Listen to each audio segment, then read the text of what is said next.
Hi hardcore gamers, and welcome back to For the King 2. As we make our way through the lands of Ferelia, once again, cannot remember the name of this world, but that's fine. As we make our way through the world, essentially we're trying to hunt down the evil queen who's fallen from grace, the queen that we help in the first game. So where do we get to in the last episode? As you can probably see, we are one person down. So we have the blacksmith over here who perished when we were doing the fight for the prison cart. The hunter also perished in this fight. However, we managed to do we essentially went to this. There was an event which gave me an extra life, so I revived the hunter. So we're not in the best place. Our team is spread out, and we're trying to find this person's husband, which apparently it's its leprechaun. So I'm not sure where this husband is. It could be in this area here. It could be in any of these areas with the question marks on them. Reason why, well, as soon as we hit end term, I'm expecting this fight here. Is Queen's Guard level 3. So these are going to progressively get harder while we do the main story. So it's kind of, it forces you to do the main story quicker or sooner rather than later. So my team's spread out a little bit. We're going to get ready to do this Queen's Guard random event. We're going to search down here, and then hopefully, if I survive, I'm going to put a camp down, go through this cave, then make our way up towards the hidden lodge after we finish, obviously, finding this person's husband. But here we go. This should be us going straight into combat. Here we go. So there is 5 of them against our 3. They are level 3 as well. So this could be a very short video.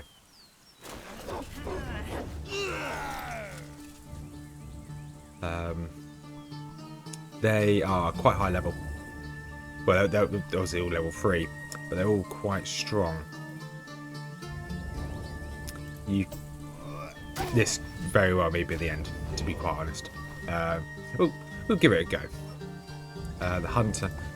Ideally, I just want to pick off one at a time. Well, focus on one. But them doing a perfect attack, 22 damage, that's a fair bit. I'm not going to hold my breath, so blast. Do a blast here, guarantee the blast. So I'm going to just keep attacking with the mage to try and get as many hits as I can. So doesn't really matter whether the wolf is moved, because it's still going to get hit by the magic. Hopefully this is a dodge.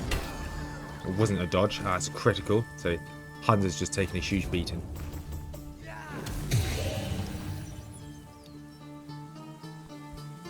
So now, stable hand, I'm going to get you to attack the guarantee attack on the Queen's Ranger.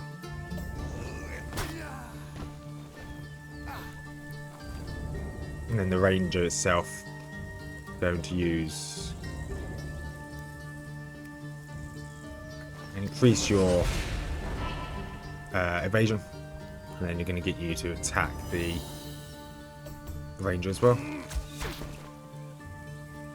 So I'd like the Ranger to ideally die next turn. Okay, it's not looking good for the stable hand. Let's guarantee this.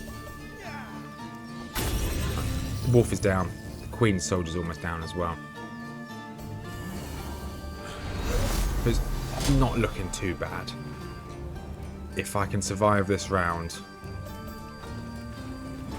Okay, good. Just everyone attack the hunter. That's not good. Ooh, stable hand is very close to death. Let's use one of you. Let's see how much health you get. Let's use. Like I said, I can't use both. It's a shame. So I'm going to attack the Queen's Ranger.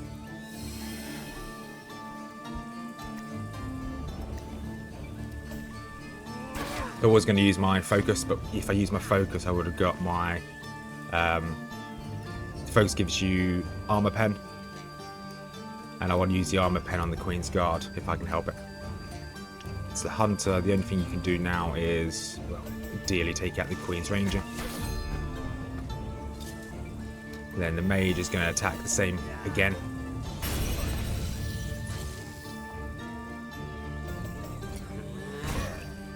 Okay, not ideal. I couldn't use both my heals on him anyway.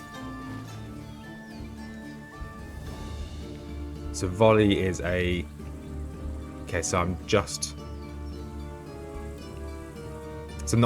probably not going to break through and do any damage here, because he's got so much armor, even if a crit. And then that's not ideal. Still did 10 damage, which is good. It's... Oh, that's lucky that dodged. Very lucky that dodged.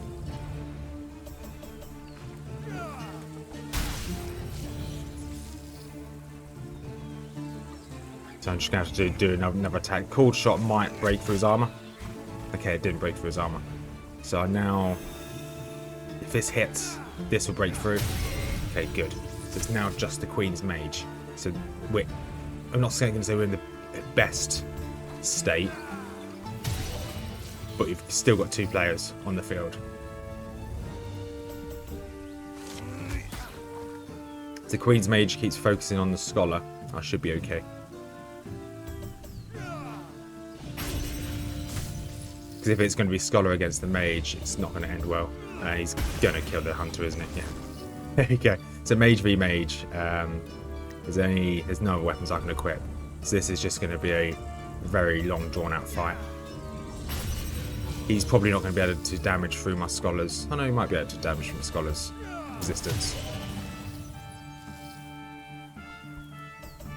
This is thrilling mage on mage action. Some people pay real money for this, but you get to watch it here for free. This is quite long and drawn out.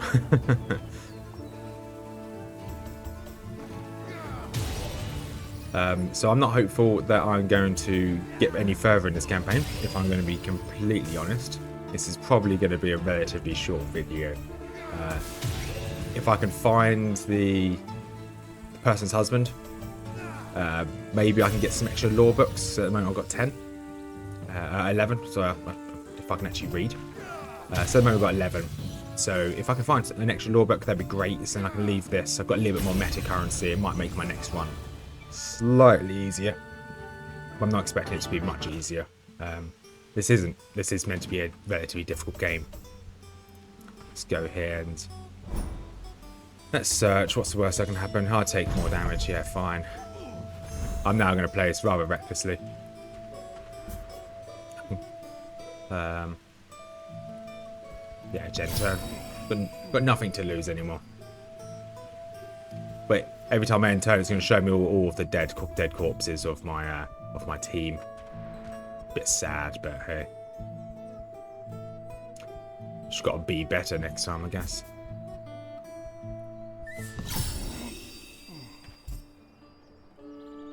Yeah, so if I can search down here, annoyingly it's getting closer to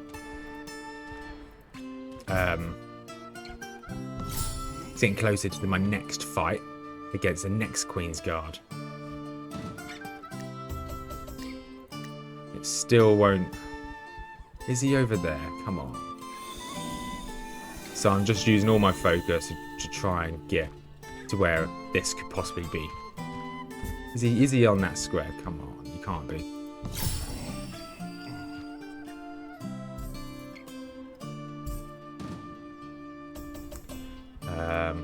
No, he's not on that square. Well, may as well just end this with a bang. As soon as I hit, let's use the God's Beard.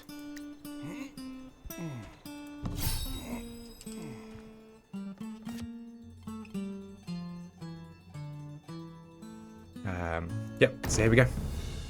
Queen's Guard level 3, 5 of them against my old My old scholarly boy. I knew this was probably going to happen, but I didn't think it was going to happen to my scholar. I didn't think my scholar was going to be the one to survive the longest. But let's see how much damage you can do before you perish. So I don't think I can run from these.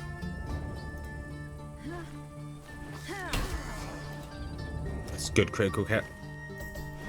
So all in all, this Queen's Guard is actually quite a good kind of team. Yeah, it'd be great if I had a strong Oh, yeah, he summoned an extra wolf. No way. I wasn't going to do this anyway, but an extra wolf. It's a bit insane.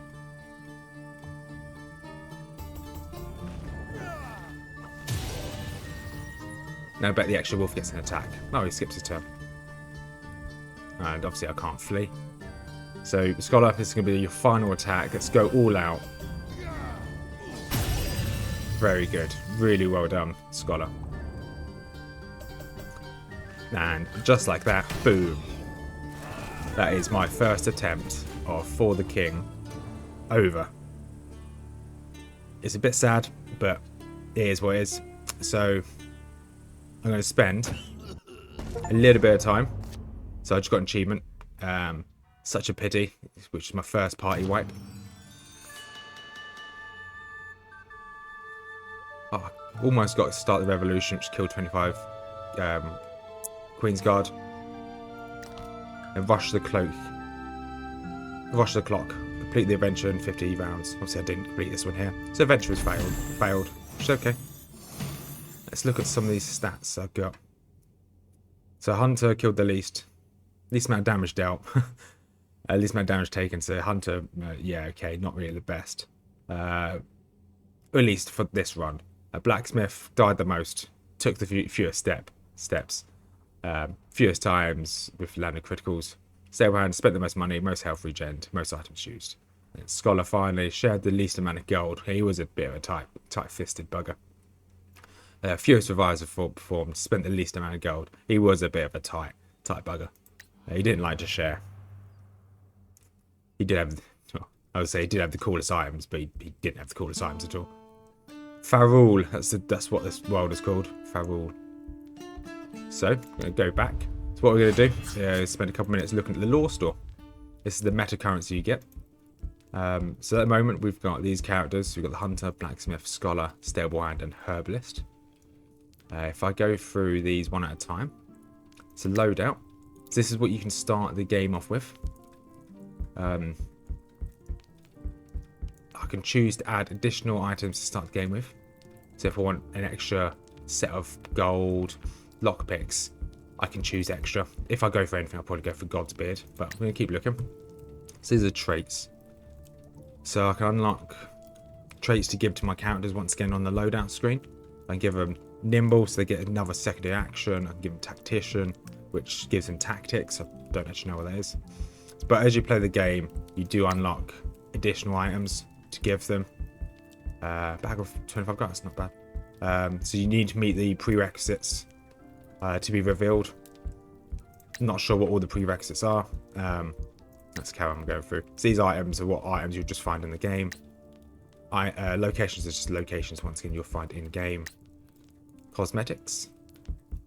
These are pretty cool cosmetics, but they won't affect me. And mercenaries that you can find in game. Probably next time I might look at taking up a mercenary, because they're probably better than some of the characters you can start off with. First and first loadout. So I've only got 11 lore, so I'll probably get another God's Beard, just because the God's Beard is really helpful to have. If I can get one God's Beard, all my characters to start off with, I'll be pretty happy. So buy the God's Beard. The one thing that this doesn't seem to have, which For the King 1 had, which I quite liked, is For the King 1 had a set of, had the same screen here, but instead of a loadout, it was items you can find in the game. So while you're playing the game, like there'll be like a ninja armor set, which you had to do a certain prerequisites on one of the story modes. I think it's a Lost Kingdom or Lost Civilization story mode. If you did that, you unlock the prerequisites for a ninja set, which then you had to buy with the lore points. And then once you bought that, with the lore points, you'll then find that ninja armor set. It was a ninja armor set, but it essentially made your character like a ninja, kind of like what I tried to do with the stable hand. High evasion, use a dagger, and you stab things and everything dies. Once you bought it for the lore points in the lore store, you then could unlock it in the real game. It's a shame that this hasn't got it, because I liked that, but hey, if that's fine. So we're not going to jump into another campaign just yet, but we are going to look at. So I kind of jumped over it last time. So I went on apprentice. So fine.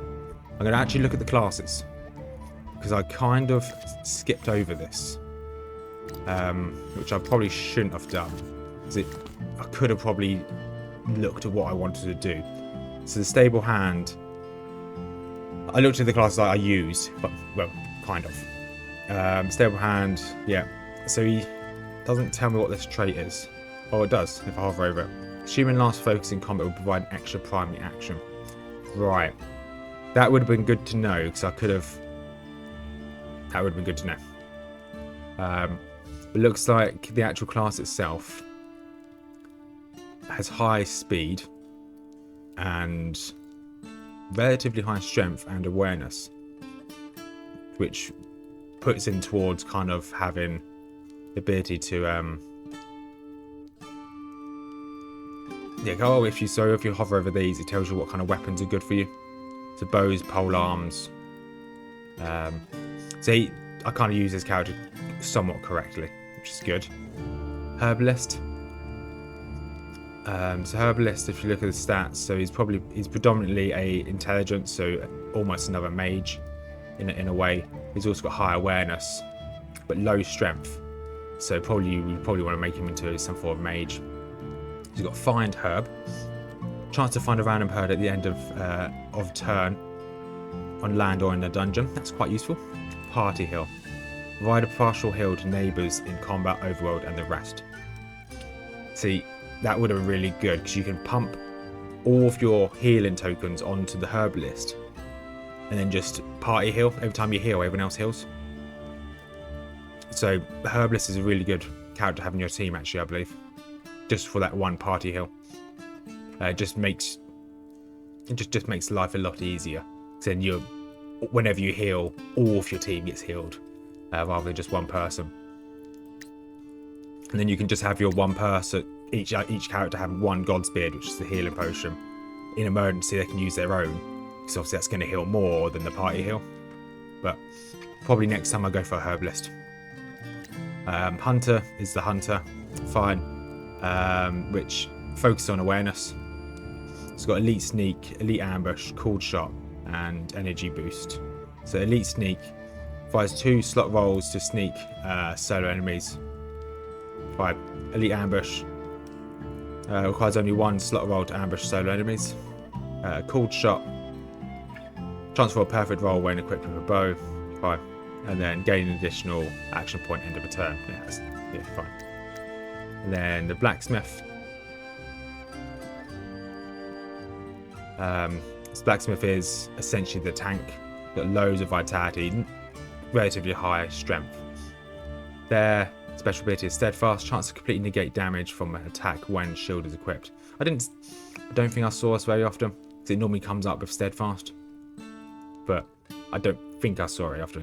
It probably did proc a few times. And then finally, the Scholar. Queen's Guard is descended to school, but yes, it's just a mage. It's got high intelligence. That's about it. So he has the ability to refocus, chance to regain a focus point at the end of turn or combat. So we saw that a lot with our Scholar. Our Find Scroll, chance to gain a random scroll at the end of a land or a dungeon. So that's quite useful. So you just randomly gain items as you play along. So that is all of the classes. So if I was, I will be playing through this again, because I do really enjoy For the King too. Probably take a couple of days off before I start recording another attempt. But if I play, when I play through this again, probably go for a herbalist. I do like the idea of a blacksmith just being a tank, but the blacksmith did die a lot. So I do need the right armor on the blacksmith. But I think a blacksmith, and then probably the stable hand again. Then it'll be the mage scholar. I find having the front row doing damage, doing physical damage, back row doing magic is probably going to be the way forward. Because I can get the guard bonuses of the shields from the front to protect the mages in the back, to stop the mages from being hit. So this would probably be the setup I go for next time. But this could be a shorter video from normal, just because I expected to probably last. No, I expected to last a slightly bit longer than what I did. But unfortunately, my team did not make it against the Queen's Guard. So if you made it this far through the video, thank you very much for watching. I really do appreciate it. If you wouldn't mind leaving a like, maybe a subscribe, that'd be awesome. And we'll see you in the next one, when we'll probably play with this team, this loadout right in front of us, and we attempt to beat the Queen. Have a wonderful day, and peace out.